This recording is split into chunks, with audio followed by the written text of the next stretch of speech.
My birthday dinner was supposed to be quiet. Just family, food, and polite smiles. That was what I told myself as I sat at the long dining table, hands folded, waiting. My stepmother sat at the head of the table, where my father used to sit. She wore a pearl necklace and a calm smile that always made me uneasy. Everyone waited for her to speak. They always did. She raised her glass gently. "I think tonight is a good time to clear something up," she said. My stomach tightened. She turned to me and smiled wider. "I don't want there to be any confusion later. You're not in your father's will." The words landed hard. The table went silent. I felt every pair of eyes turn toward me. I didn't cry. I didn't speak. I didn't defend myself. She took a sip of her wine and smiled again. And in that moment, she truly believed she had ended me. The silence stretched until it became uncomfortable. Someone coughed. Someone else shifted in their chair. My stepmother shrugged lightly. "I'm just being honest. It's better than false hope." False hope. That phrase burned. My brother stared at his plate. My aunt avoided my eyes. No one said my name. No one corrected her. I had lived this moment 1,000 times before, just not out loud. After my father remarried, I became optional. Extra. Something to tolerate, not protect. She leaned back, pleased. "Your father wanted things simple." I nodded slowly. Inside, something settled. She thought silence meant weakness. She had no idea what silence had been hiding. I smiled. That confused her. "You're taking this well," she said, studying me. "I've had time," I replied. That part was true. After dinner, relatives hugged me awkwardly. Some avoided me completely. My stepmother watched it all like a performance she had directed. As I reached for my coat, she leaned close and whispered, "You always were too emotional. Your father knew that." I met her eyes calmly. "He knew exactly who I was," I said. Her smile faltered for half a second. That was the first crack.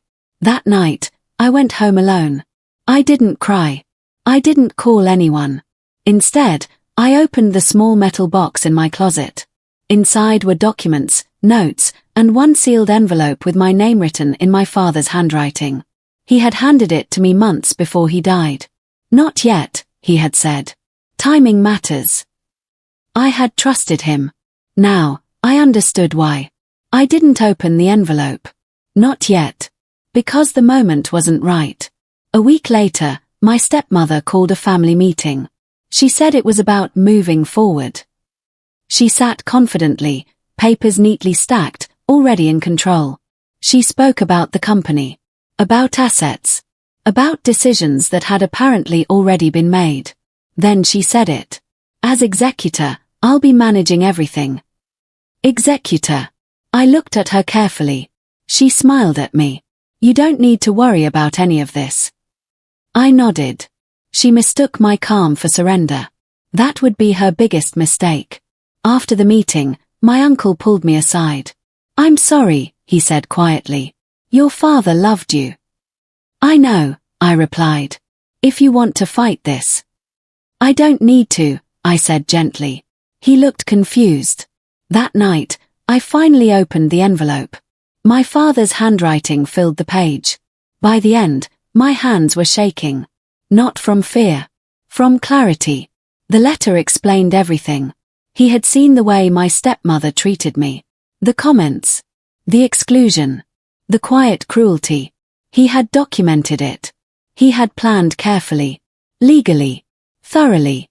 At the bottom of the letter was a lawyer's name and a date. I smiled. My father hadn't left me hope. He had left me power. The lawyer already knew who I was when I walked in. He greeted me respectfully and accepted the letter without surprise. "She doesn't know," I said. "No," he replied. "And that's intentional." He explained the structure. The timing.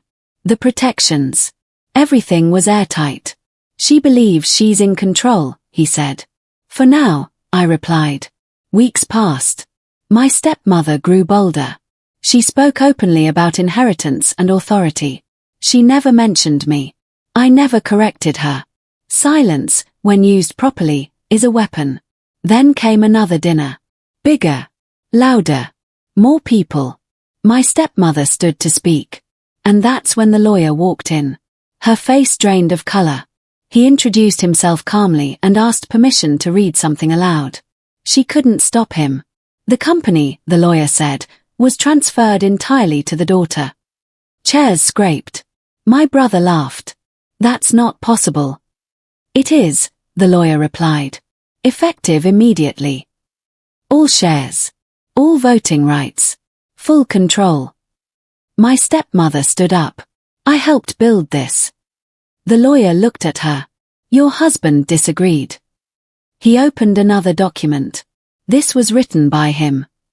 The room went still. He read the words slowly.